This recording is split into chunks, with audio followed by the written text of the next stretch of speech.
बिस्मिल्लाहिर्रहमानिर्रहीम वसल्लल्लाहु अला नबील करीम रब्बि इश्रह ली सदरी वयस्सिर ली अमरी वहलुल उक़दतम मिन लिसानी यफ़क़हू क़ौली।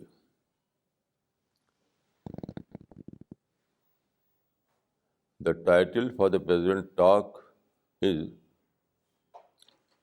Islam and Judaism. You know, both are Semitic religions. There are three Semitic religions: Islam and Judaism and Christianity. But due to some reason, there is a negative feeling among Muslims against Jews. I don't know that this is Islamic. This kind of negative thinking is not Islamic thinking. It was due to some political reasons. Islam as an ideology is a positive ideology. Islam believes in positive thinking. The most important teaching of Islam is to live with positive feeling even in negative situations. This is the most important teaching of Islam. Why? Because the most important target of Islam is to establish contact between man and God. This kind of contact cannot be achieved in negative situations with negative feelings. So every sincere Muslim who want to live in the neighborhood of God, who want to live in neighborhood of angels, who want to live in spirituality, who want to establish contacts with God Almighty, he must adopt positive culture. Positive culture means following positive principles even in negative situations. So I think that Jews are not exception. Jews are not exceptions. You have to live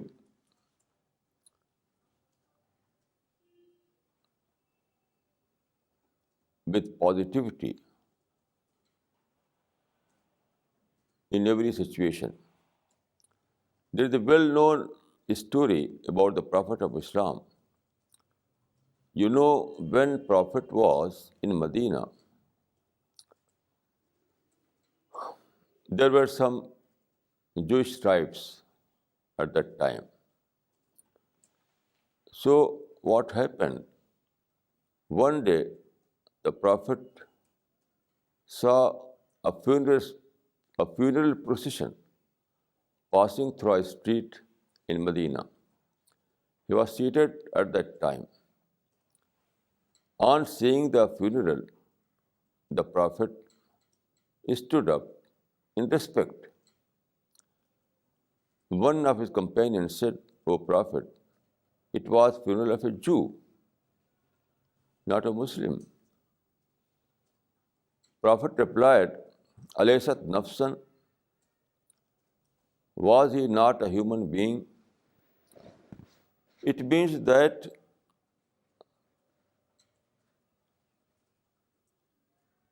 it is a fact that he is a Jew, is a member of Jewish tribes, but at the same time he is a human being. At the same time he is a human being. So as far as his religion is concerned, his religion is different from my religion. But as far as his position as a human being is concerned, he is a human being just like myself. It is a very important teaching of Islam. Why? Because God Almighty created man as a social animal. Man is a social animal. In what sense? Society is an interdependent phenomena.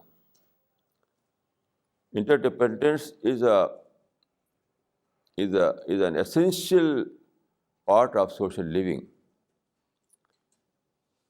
Through social living, we learn from others. Social living means mutual learning. Mutual learning. Mutual learning is very important.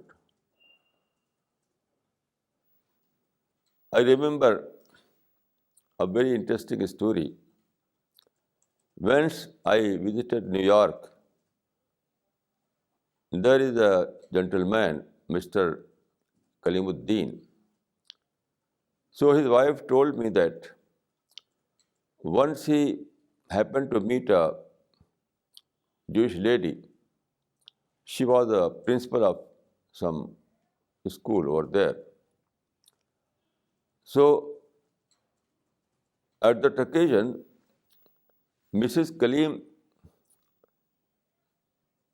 happened to यानी छींक आ गई, उनको छींक आ गई. So she said, Alhamdulillah, Alhamdulillah. So that Jewish lady asked, what is this? What is Alhamdulillah? She said, at the time of cheek, we say Alhamdulillah. It means that God's, it is a like God's blessing. So she said, then what I must do? She said, you may say, Yarahmukallah. May God bless you. So that Jewish lady was very happy. She said, it's very good. You bless me and I bless you. You bless me and I bless you. It is interdependence. Social relationship means interdependence. Interdependence means mutual learning. So without interdependence, we cannot establish a better society. So in this story of the Prophet of Islam, you find a very good formula. Very good formula. How to establish this kind of contact, this kind of social contact. How to live in a society with this spirit of mutual learning. It's a very simple formula. Alaysat nafsan. This formula is mentioned in this saying of the Prophet of Islam. It means that although he is a Jew, or he is a Muslim, he is a Hindu, or he is a Parsi, or he is a Buddhist, but at the same time he is a human being. So as far as the religion or culture is concerned, maybe there are differences, but at the same time, both are human beings. So here you can discover commonality. It is a very good formula. And this formula gives you opportunity to learn from everyone. You know, Umar Farooq was the second caliph of Islam, Umar Farooq.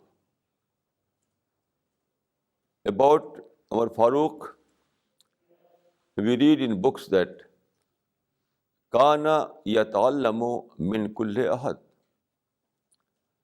Kana yata'allamu min kulli ahad.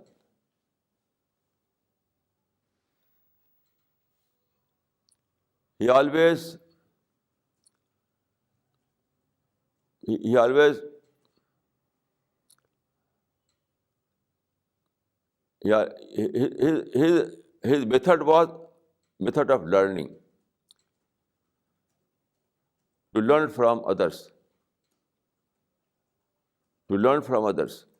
The learning process was his culture, his habit, learning process. Every time he wanted to learn something from others. So how you can learn from others? If you live in a tendency that is called we and they tendency. We and they. You are Muslims, others are non-Muslims. You are Muslims, others are Hindu or Christian. This kind of thinking is an obstacle towards mutual learning. Towards mutual learning. So the best formula is that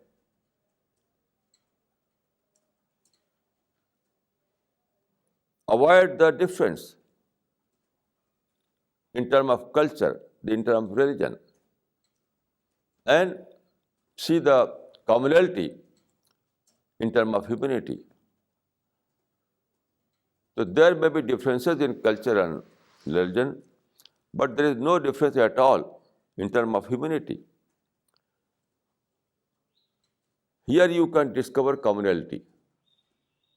And this commonality is the basis of mutual learning.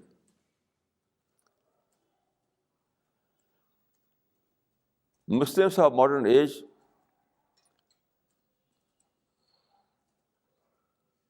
forgot this kind of spirit. So you see they are living in ghetto.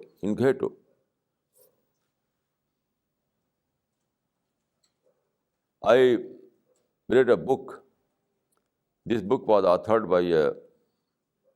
by an Arab writer, well-known writer, Amir Shakib Arsalan. لماذا تأخر المسلمون وتقدم غيرهم? Yani, why Muslims became backward and others became forward? لماذا تأخر المسلمون وتقدم غيرهم? Why Muslims became backward and others became forward? So according to this author, the answer is that Muslims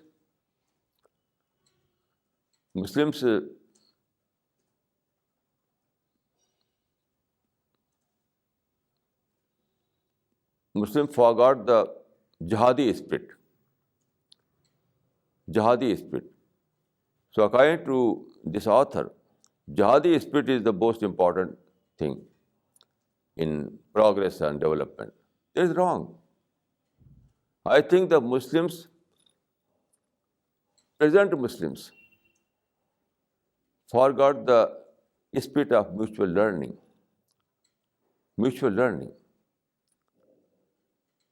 I have saw in this country, in India,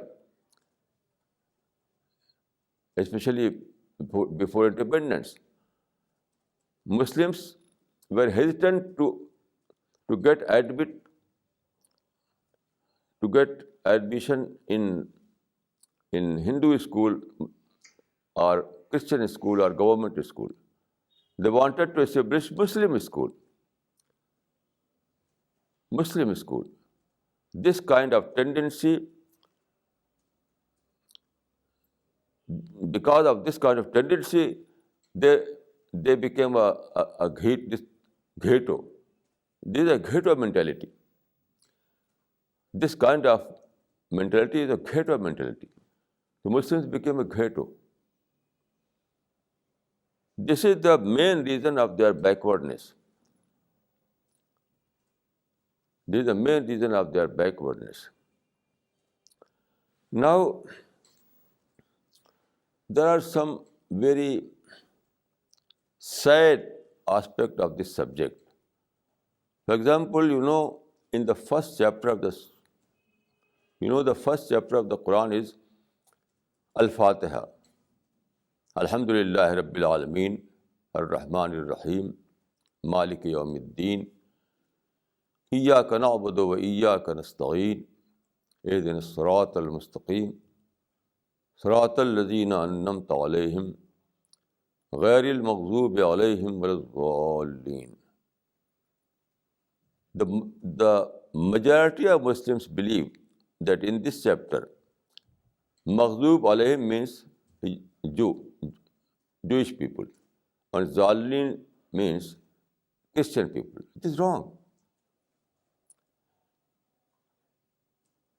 No teaching of Islam is based on community or race. No. By Zalin and Maghdub, both Quran means some quality,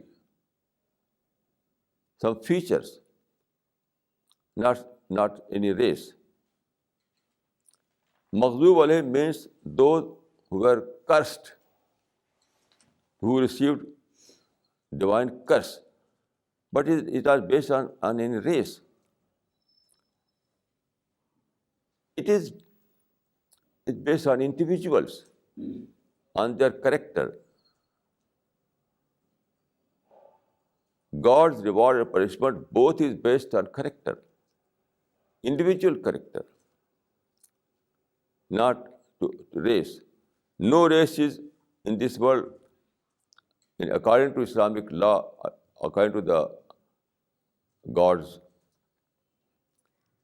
according to the divine law, no race is superior, no race is inferior.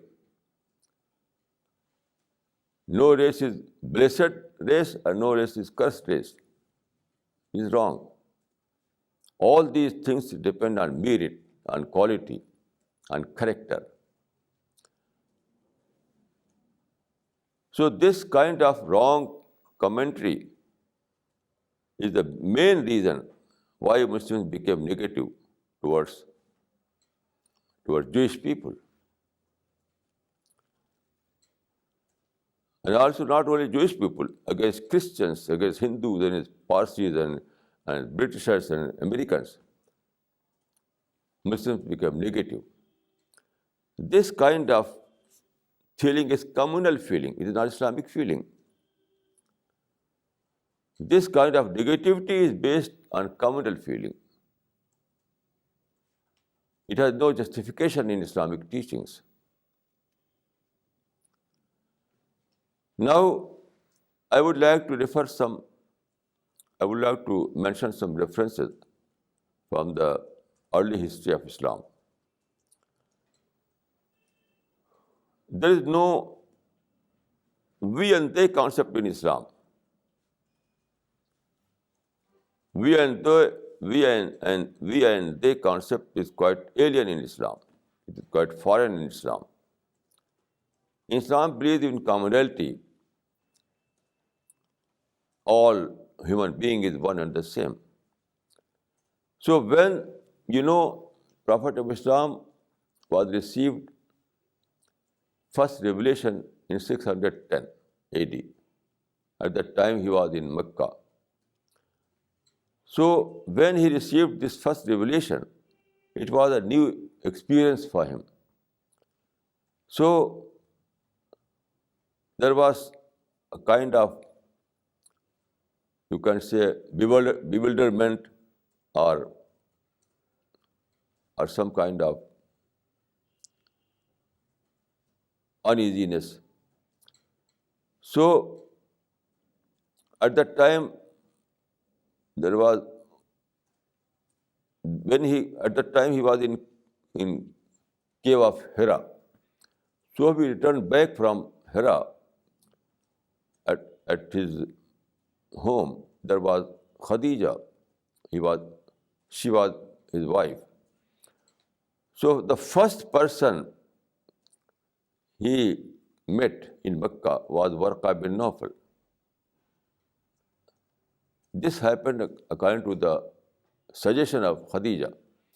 Khadija suggested that we must meet Warqa bin Nawfal.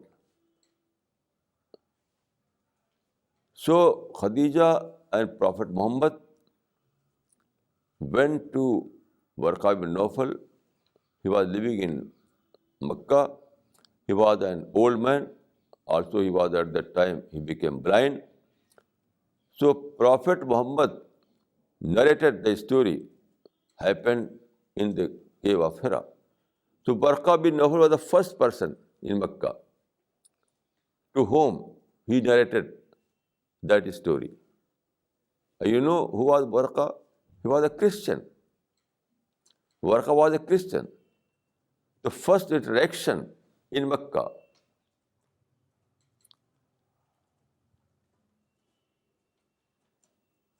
The first person to whom he interacted was Warqa ibn Nawfal, and he was a Christian. Here you can see that there is no concept of we and they in Islam. Maybe Warqa was a Christian, but he was a human being. He was a scholar. Then you know, after 13 years of Makkah period, when he decided to migrate from Mecca and settle in Medina.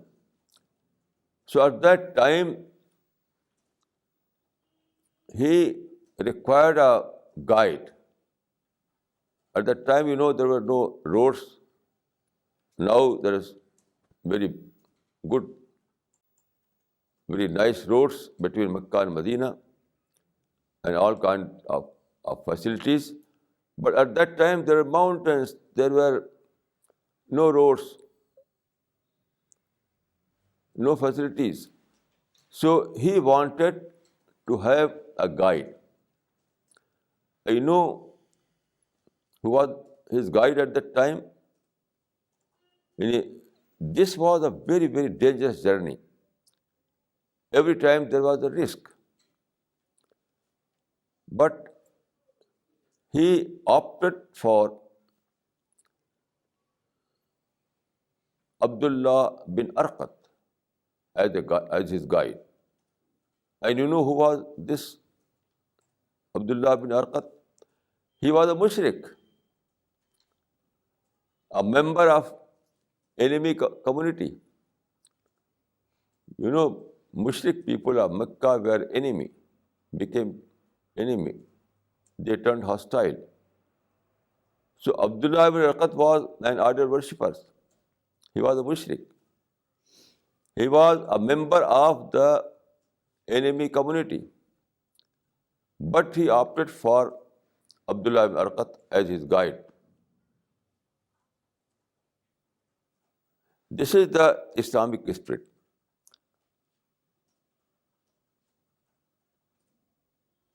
We and they concept is not in Islam.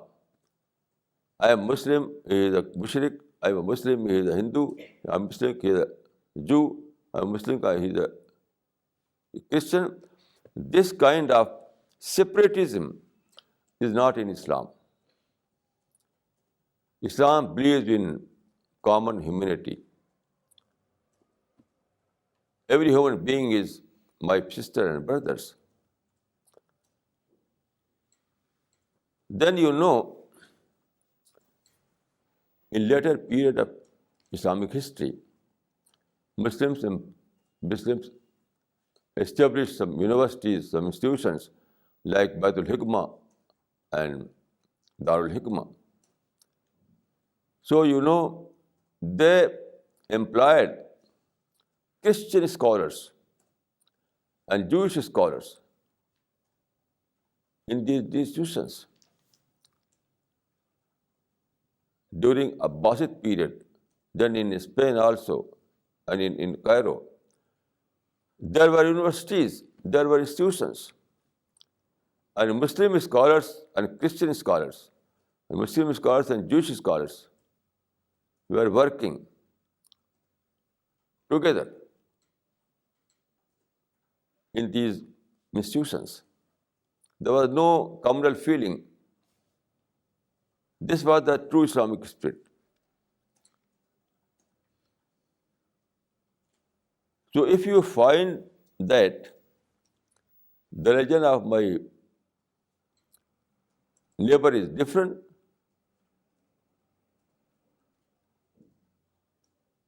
so this is not, you cannot take it as an excuse, because at the same time he is a human being. I know a businessman from Bombay. He told me that in Bombay he is staying from 50 years. 50 years. Now perhaps he is 70 years old. He said that during these 50 years, I happened to meet so many Muslims as a partner, as a dealer, as a customer, but the best person I ever met was a Jewish. He was Mr. Kalati.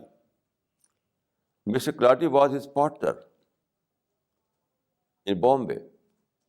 He said that Mr. Kalati in later years wanted to migrate from Bombay, and now he is living in Israel.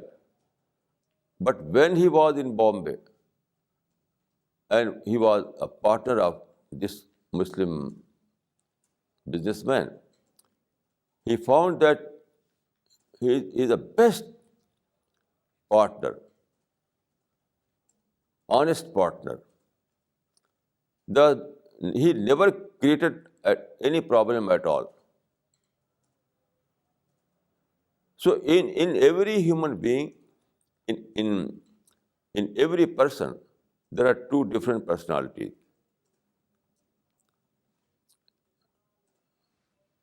Although he may be although his religion or culture may be different, but at the same time, he is a human being. And here you can discover commonality between you and that person. Without this spirit, you cannot progress in this world. All kind of progress, all kind of development need joint effort, joint struggle, international struggle. So if you are living in ghetto, if you are living in the spirit of we and they, then you cannot develop, because it's against the law of nature. God created man on this principle of interdependence. So our society is based on interdependence principle. You must enter into dialogue, you must enter into interaction. So through mutual effort, you can progress. If you are deprived from mutual effort, you cannot progress in this world. So I think that this kind of thinking, that we are Muslims, they are Jew, it's quite wrong thinking. You have to see everyone as a human being. I am a human being, others are human beings. This is the best kind of thinking. Then this thinking breeds all kind of good qualities like positive thinking, tolerance, love, compassion, peace. all these qualities are a result of, uh, of that spirit, that is, spirit of common humanity. If you see people as your brothers, as your sisters, then you will inculcate positivity in your heart. You will inculcate a spirit of love, a spirit of tolerance in your heart. And if you see that there are other people, they are enemy, they are rival, they are non-Muslims, they are kafir, this kind of thinking is a killer thinking. Killer thinking. Then you will be compelled to live with hate. Even in Palestine, the worst case is Palestine, case of Palestine. Even in Palestine, Muslims have opted for a very wrong path. When they found that in Palestine there are Muslims as well as there are Jews, it was a good for Muslims also, because this was an opportunity to learn from others. It was an opportunity. Arabs must take this as an opportunity rather than a problem. Why? Because these Jewish people were ahead in education, but Arabs were backward in education from these Jews. So they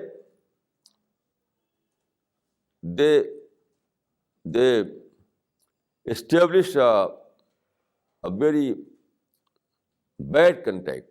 They became hostile, they became enemy, they became violent against these Jewish people. It was a good chance for them. It was a good opportunity for them to learn from these Jews.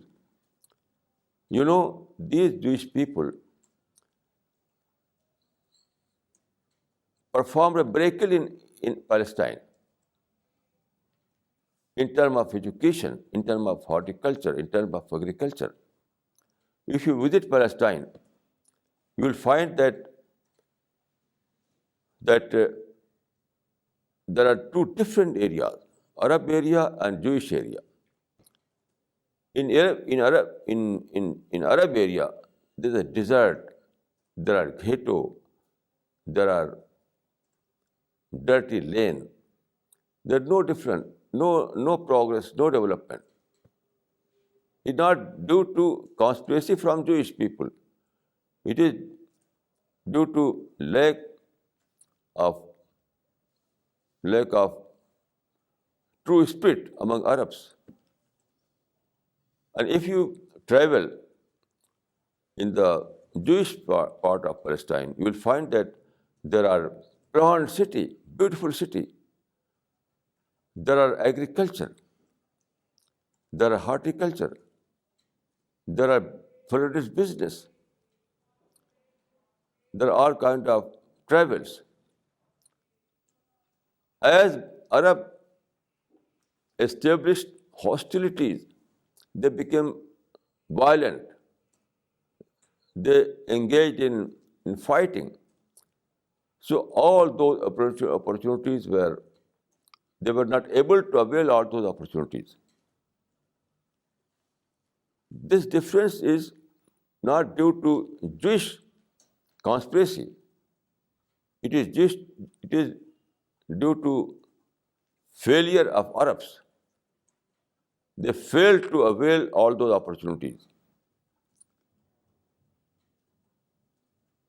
I know that these Arabs always blame Jewish people. All those atrocities in which Arabs are living,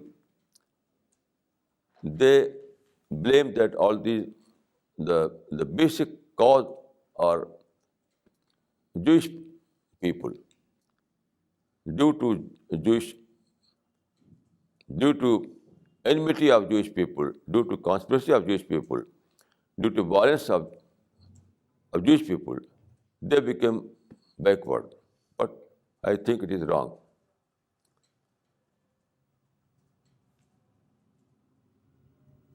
All the blames go to Arabs because they fail to understand the reality. They fail to understand the true spirit of Islam.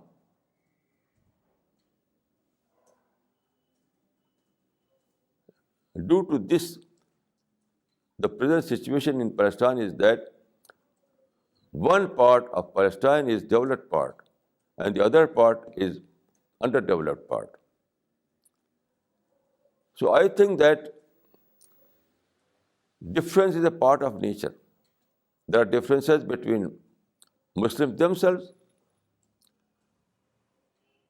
There are differences between different Muslim communities, different Muslim groups, different Muslim scholars. So difference is a part of nature. You cannot remove all these differences from human life. But at the same time, there are opportunities. So although there were differences between Muslims and Jewish people, it is a fact. But at the same time, there were opportunities.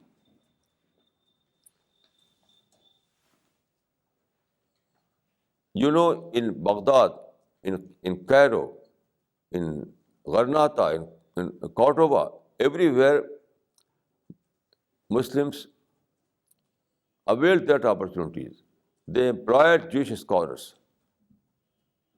And it is a fact that all those developments during the Muslim period were due to this joint effort. This joint effort. At that time, Muslim, Christians and Jews all were working jointly in Baitul Hikmat, in Darul Hikmat and everywhere. But now in modern time, Muslims fail to understand this aspect of life. It's very sad, very, very sad. But it's the fact that present Muslims have failed to understand this spirit.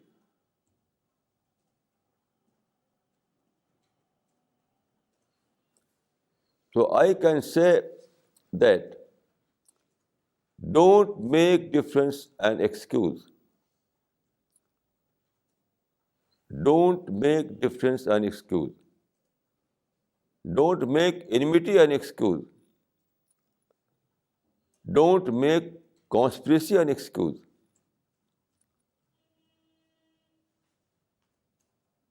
It's the greatest wisdom. This is the greatest wisdom. You know, Prophet Jesus said, love your enemy. It means don't make enmity an excuse. So this is the greatest wisdom. Greatest wisdom.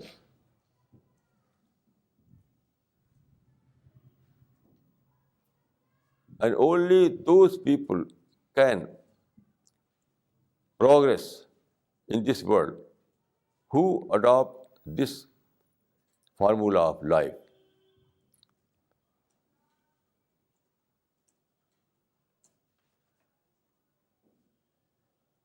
This formula of life. There is no exception.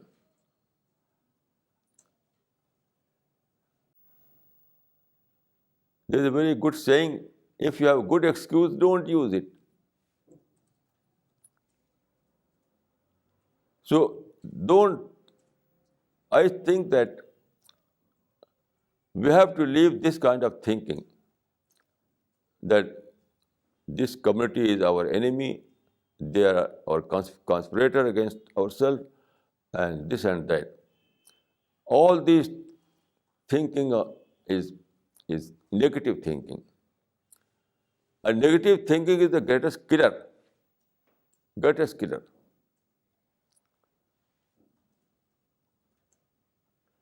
Positive thinking gives you life. This is the formula. Positive thinking gives you life. And negative thinking gives you death. So negative thinking is killer thinking. If you want to progress, you have no option other than to adopt this formula. Because God created man with freedom. Freedom. So everyone is free. So it is but natural that someone will misuse his freedom and some will use properly. So you cannot change the course of history. So we have no option other than to understand this fact and adjust with the situation.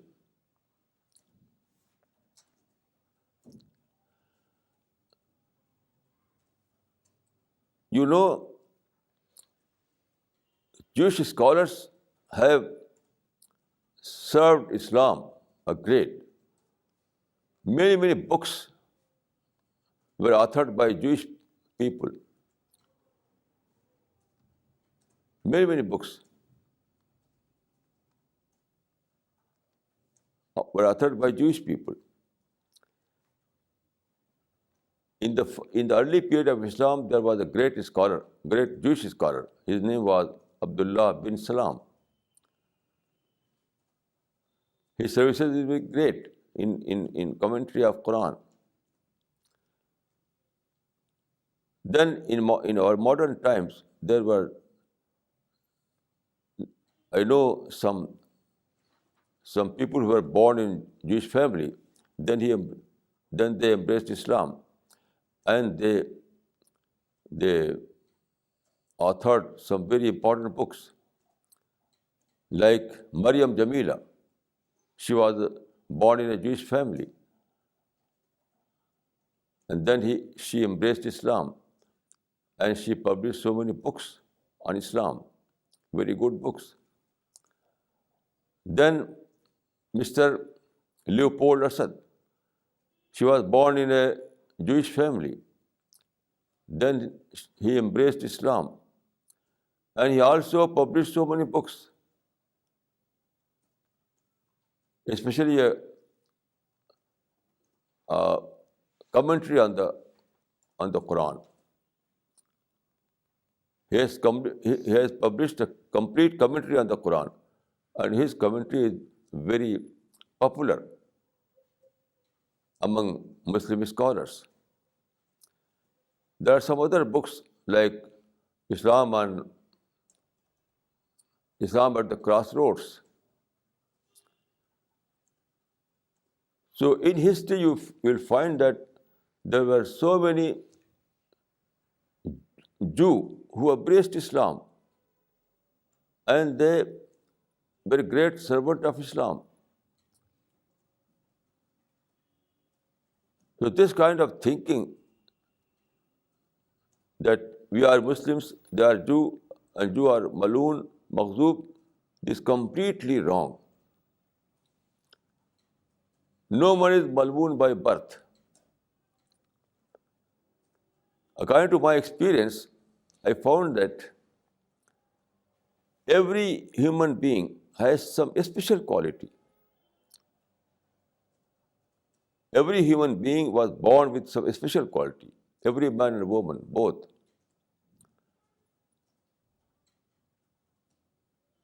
It is God's blessing that He created every human being, every man and woman, with some very special qualities.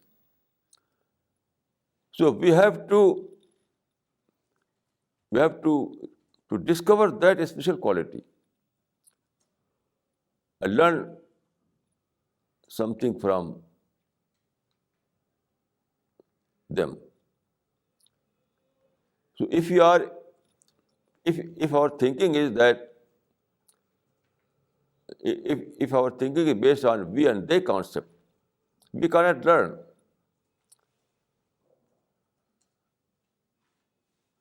We have to go beyond this concept, we and they concept, so that we may discover that special quality which was given by God.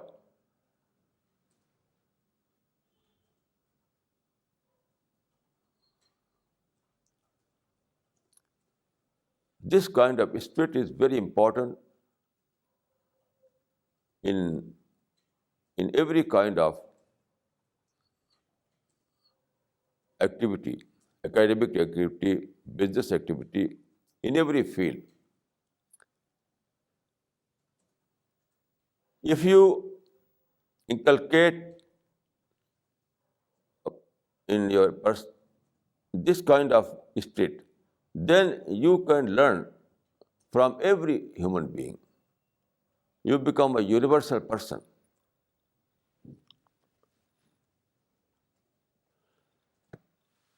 So in one case, you is compelled to live as a communal person. But in the other case, you will be a universal person. So there are two options for you: either to live as a communal person or to live as a universal person. So I think that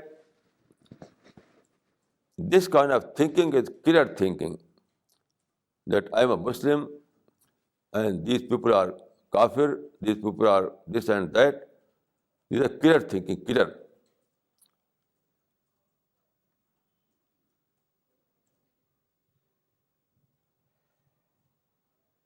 With this thinking, Muslims cannot progress.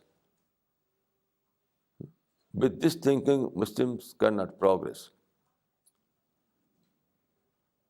If you read all those literatures published by Muslims and Muslim papers and magazines, you will find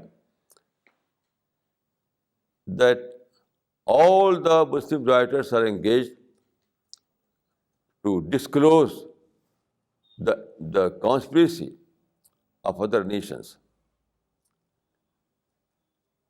Near about all the Muslim writers, all the Muslim thinkers, all the Muslim authors are engaged to disclose the conspiracies of other communities. This kind of thinking is quite wrong. I'm not denying that there is no conspiracy. I'm not denying that there is no conspiracy. Conspiracy is a result of misuse of freedom, and you cannot abolish freedom. So conspiracy is also a part of life. We have to live with conspiracies. We have to live with all these conspiracies, with all these enmities. But the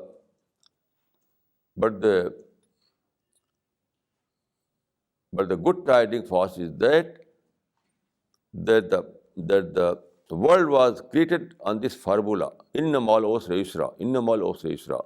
It means that with every problem there is a solution.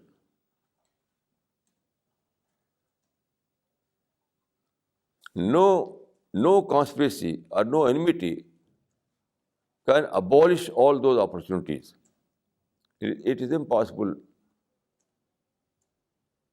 So I admit that there are conspiracies, there are enmities, but that is part of life.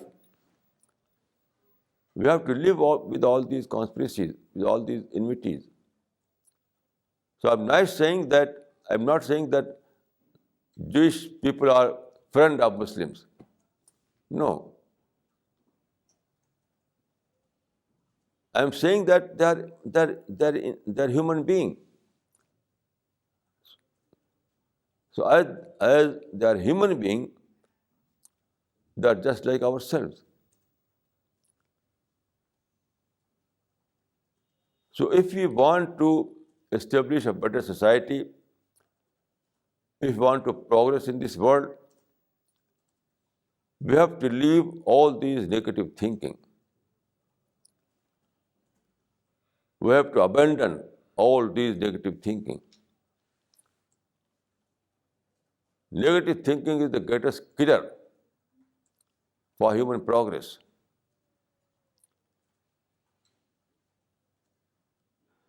So as we cannot create a new world, a new universe, it is beyond our capacity to create a new world where there is no enemy, no conspirator.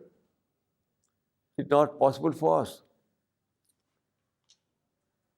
So we have to try to live in this world with positive attitude. We have to try to discover the opportunities rather than complaining against the so-called conspiracies or enmities.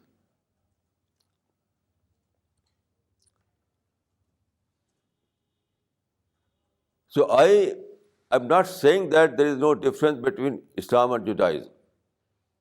I'm not saying that there is no difference between Muslims and Jewish people. I'm not saying like this. I am saying that although there are differences, although there are enmities, although there are conspiracies, but at the same time, it is a fact that they are human beings. They are human beings. So as human beings, we can learn from them so many things. This is the only option for us.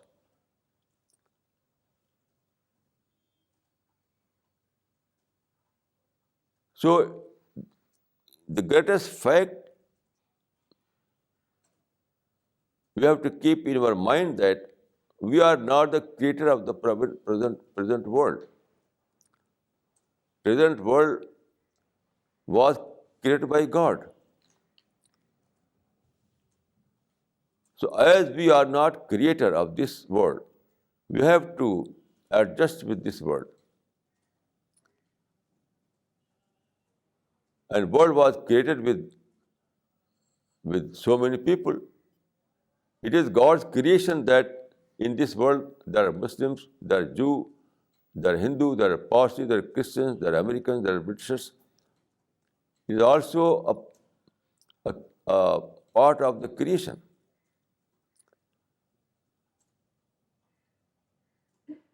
It is also a part of the creation. Jewish people and other people were also created by God. Every human being was created by God, just like ourselves. So what is the use of complaining or protesting? So Muslims must abandon all those things, all those negative things. They must abandon complaint. They must abandon protest. they must inculcate the spirit of tolerance. I think that tolerance is the very, very important element in human life. Without tolerance, you cannot progress in this world. In Quran, it is mentioned as i'raz. In Quran, it is mentioned as i'raz. I'raz means tolerance, avoidance. There are two very important words in the Quran, i'raz and sabr. I'raz and sabr. I'raz means tolerance or avoidance, and sabr means patience. So patience and avoidance are very important in Islamic scheme of life. Without tolerance, there is no Islam. Without patience, there is no Islam.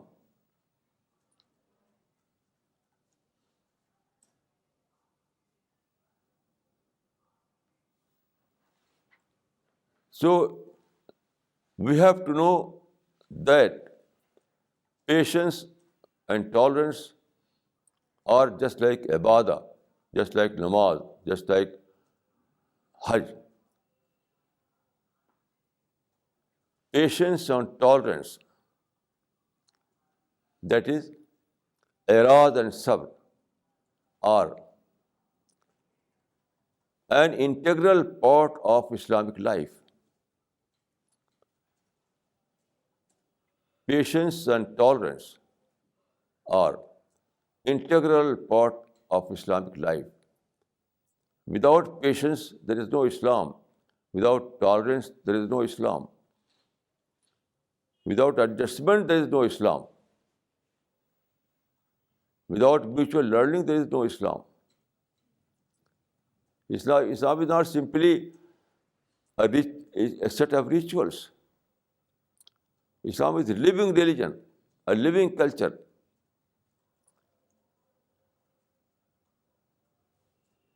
So we have to adopt i'raz and sabr and friendship towards others, towards all. Islam teaches friendly culture, human-friendly culture. Islamic formula is insan-friendly formula.